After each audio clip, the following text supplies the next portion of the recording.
அண்ணன் சீமான் அவர் வரி கொடுக்க வேண்டாமா? வரி அவர் சொல்றார். 2016 அண்ணன் சீமான் அவருடைய தேர்தல் அறிக்கையை பாருங்க.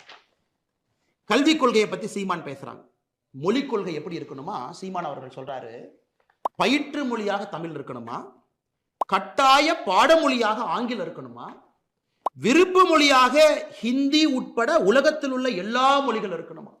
புதிய கல்விக் கொள்கைக்கும் அண்ணன் சீமான் அவர்கள் கொடுத்திருக்கக்கூடிய தேர்தல் அறிக்கைக்கும் என்னங்கய்யா வித்தியாசம்? என்ன வித்தியாசம்? இதை பாருங்க, என்ன வித்தியாசம்? புதிய கல்விக் கொள்கை அதே சொல்றோம், பயிற்று மொழி 5ஆம் கிளாஸ் வரைக்கும் தமிழ் மொழியில மட்டும்தான் படிக்கணும். அதாவது பைத்தியக்காரத்தனா நீங்க படிச்சது அப்படி படிச்சிருக்கீங்க, அதுல அது அவர் சொல்லுவாருங்க.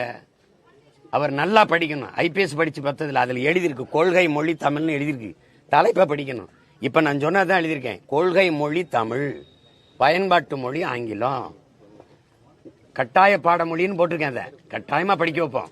உலகின் எல்லா மொழிகளும் விருப்ப மொழிகள், விரும்பினால் கற்போம், இந்தி உட்படன்னு போட்டிருக்கேன். எழுதின வேணாம் தானே? அவர் சொல்லுவாரு, முதல்ல தமிழனா இருந்து பேசணும். தம்பி அண்ணாமலைக்கிட்டே நம்ம கேட்போம், நேருக்கு நேர கேட்போம், இந்தி எதற்காக தேவை எனக்கு? அண்ணன் இதுக்காக தேவைன்னு சொல்லுங்க. உங்க எல்லாத்தையும் இந்தி எதற்காக எனக்கு தேவை? ஒரு காரணம், எதற்காக எனக்கு தேவைன்னு சொல்லுங்க.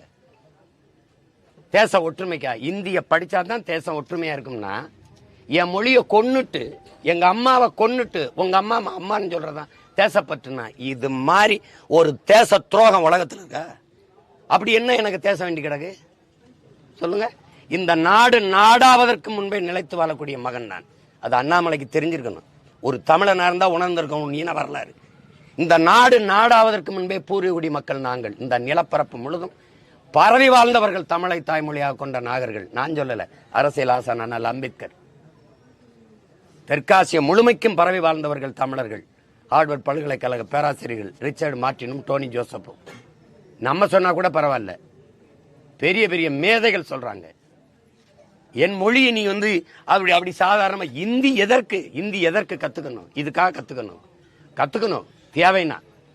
தேவைன்னா கத்துக்கிறோம். ஏன் இந்தி மட்டும் படிக்கணும்? மராட்டி படிக்க கூடாதா? மராட்டியில போய் இப்படி சொல்லுவியா? சட்டசபையில நீ இந்தியில உறுதி பிரமாணம் எடுத்துருவியா? சொல்ல முடியுமா? அவ்வளவு உறுதியா இருப்பான். நீ எதுக்குன்னு சொல்லுங்க. இதுக்காக செய்வோம், இதுக்காக கத்துப்போம். தொடர்பு தானே. நான் வேணா கத்துக்கிட்டு வரேன். வட இந்தியால எனக்கு வேலை. இப்ப வட இந்தியால திடீர்னு பணிமாற்றம் போட்டுறாங்க. இங்க இருக்கிற எங்க காவல்துறை அதிகாரிகளே இல்ல மாவட்ட ஆட்சி பணியில் இருக்க ஐஏஎஸ் அதிகாரிகளை போட்டுறாங்க. அங்க போய் கத்துக்கிறது இல்லையா? ஐயா சொல்லுங்கய்யா, கத்துக்கிறது இல்லையா? தேவைன்னா கத்துக்க போறோம்.